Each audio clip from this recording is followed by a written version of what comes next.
and welcome to Practical Inclusion, the first episode for 2022.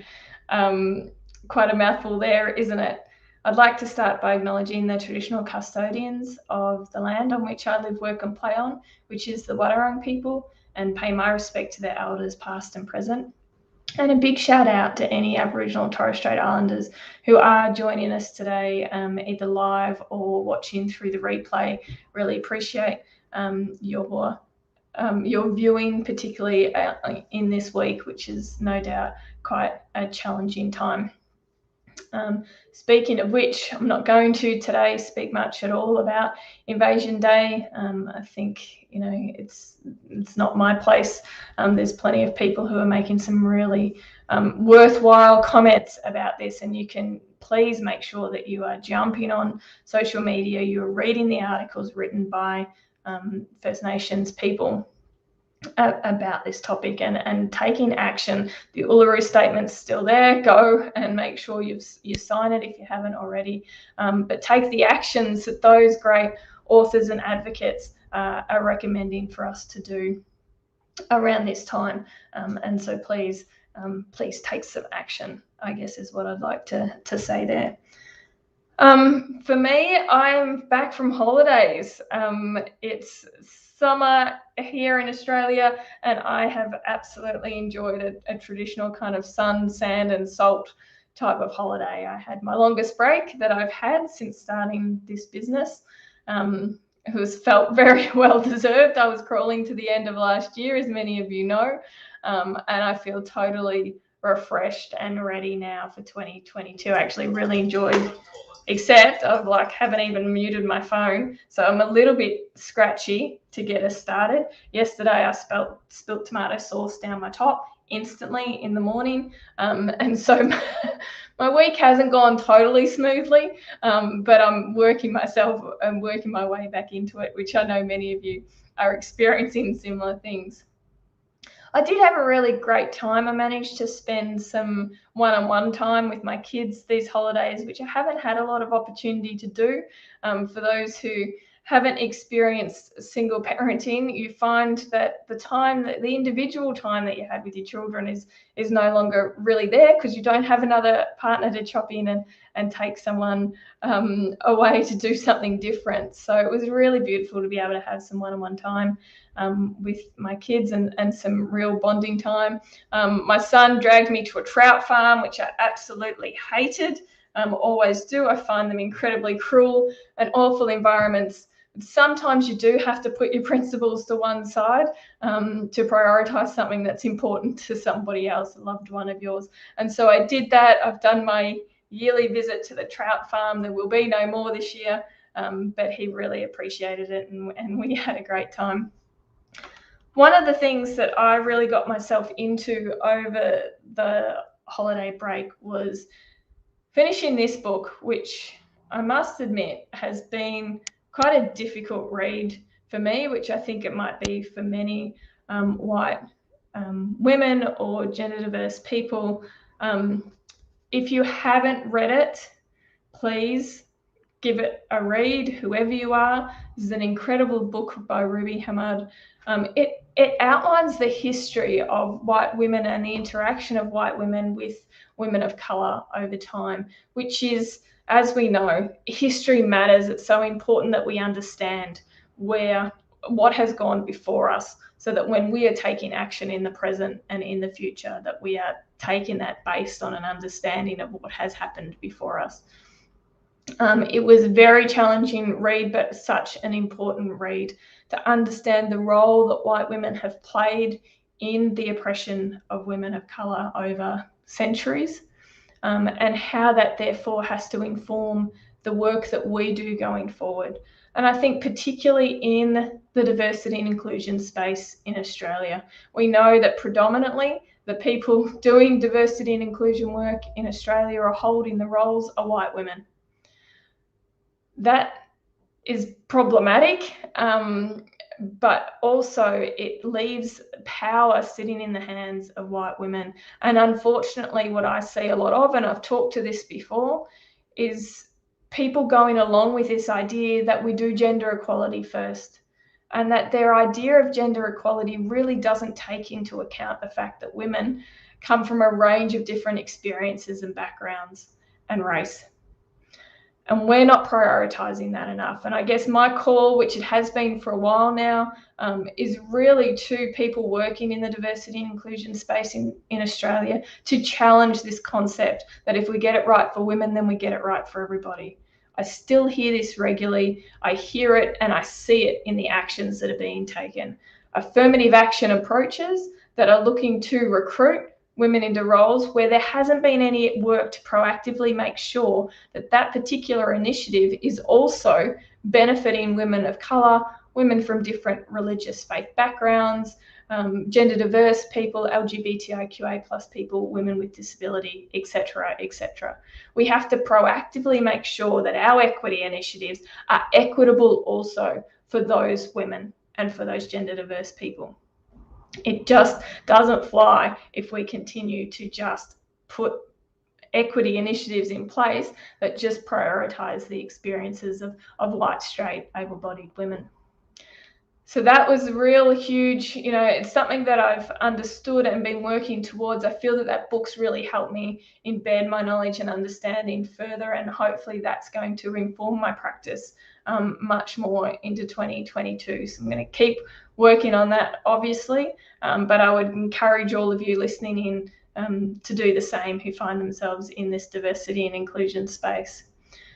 The other thing I wanted to talk about, and I have got my cricket shirt on today because it is cricket season, and I know the tennis is on too, and that's lots of fun, but it's cricket season, and I've totally enjoyed watching and playing over this so far. It's an interrupted COVID season, but we're still managing to get games played down here in Victoria, which is just great. It's certainly great for me. But one of the things I've been engaging a lot more with junior cricket this season, and it's really bothered me the different approaches that are being levelled towards girls who are playing and boys who are playing.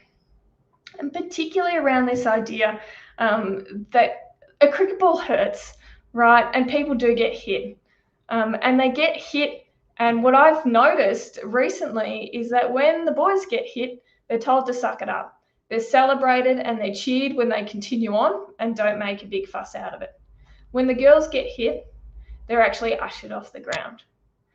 People are all around them to see if they're okay. There's a totally different response to girls who get hit by a cricket ball and boys who get hit by a cricket ball.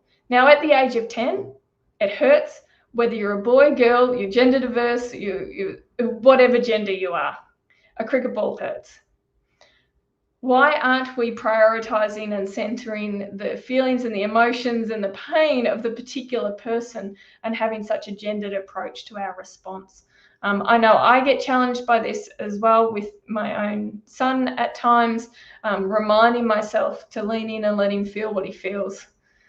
We know that this is such an important part of prevention of domestic violence and family violence, that we have to do this primary prevention work, which is working towards equality. We are not looking to suppress our boys' emotions and feelings. And yet we're still seeing so predominantly that mentality out on the sports field. So I really want to encourage you, for those of you who are parents, for those of you who are involved in sport, teachers, to really challenge your thinking and watch yourself. Notice the way you're responding to different people when they are experiencing emotions, to different kids, based on their gender, and see if you are having a different response. And if you are, how could you level that out?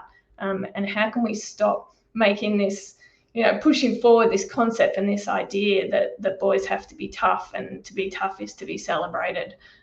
I really encourage you all to be challenging that a lot more this year, because we really need to get there. Oh, thanks for your comment there, Kristen. It's the same thing in Canada. That's interesting to hear. Yeah, it's been quite a very strong mantra. I couldn't count the amount of times I've heard somebody say that to me. And I know when I started in this work, I was saying the same thing because that's what my mentors had taught me. So it's been a learning journey to realise that is totally not the right approach that we should be advocating for. So thanks for watching it, and thanks for your comment. I didn't have too much else to say, but I wanted to talk about 2022. And I unfortunately have lost my beautiful employee, Tanya Roy. She is going to keep doing some work for me this year, but very fortunately for her, she has found full-time employment in her area of expertise. It's been a difficult journey for her, and I have learnt also through her about the barriers for employment for women of colour in this country. But she has persevered through what I'm pretty sure I wouldn't have persevered through, the number of interviews and callbacks that she went through. But she's got a wonderful job now, which is absolutely in line with her expertise. So I'm really, really pleased for her. But it does mean there's a bit of a gap in my business.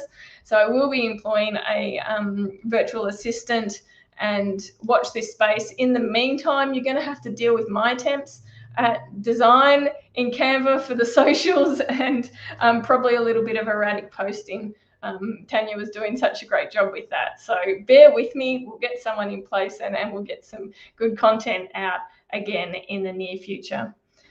I guess also for the business, what I've done over the break is spend a bit of time, really reevaluating where I best spend my time, and how, as any consultant who's running a new business has come across, that the hardest thing is pricing and managing your time.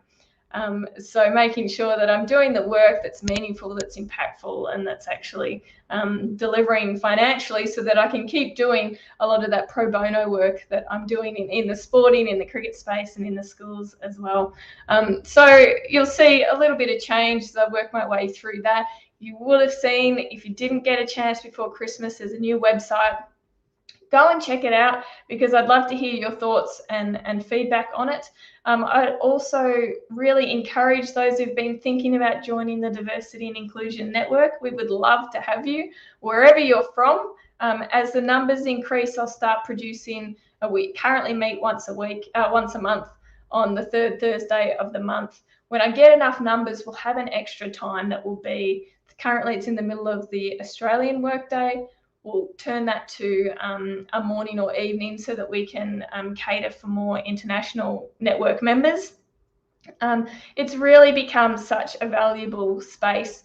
As I always say, I'm learning from it as much as the others who are involved in the network. We talk the practicals of diversity and inclusion in Australian workplaces, sometimes in schools and sporting clubs. There's opportunities to network. Just last week, we were discussing Invasion Day and how people were dealing with that within their organisations. We were also talking about women-only affirmative action approaches too, and how we balance that out and make sure that's more inclusive than some of them currently are. So we talk about those nitty-gritty topics, and people share the challenges that they're having, but also the things that have worked. So if you're in diversity and inclusion, you might be new to it, or you've been doing it for 10, 15 years and you're just looking for new ideas. It's a really great space for that. So jump on the website and you can sign up to that and get going with us for 2022. You don't have to attend all the sessions, just attend when you can. And get the value out of it that you seek. If you would like, if you'd really like to join, but financially it's a little bit difficult for you, please reach out to me. Don't hesitate at all. I'm happy to come up with a solution that will work for you. So please don't let that stop you from reaching out. Now that's the kind of sales pitch for today. Please get in touch if you want to talk about any D&I stuff. I'm going to work on this week the schedule for this year for the LinkedIn Live. So as always, I'll have plenty of guests.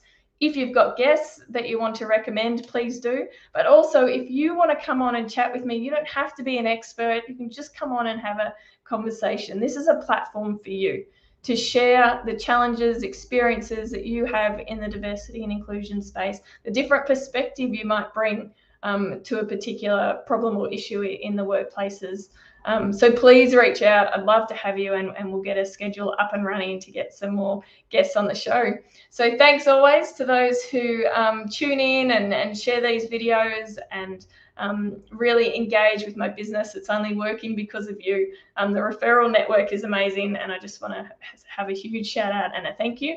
And next week, we'll try and get into some more heavy content, and I'll try and find us a guest to talk something new in diversity and inclusion. Enjoy. If you're still on break, great. If you're not, enjoy that too. And I'll see you all next week.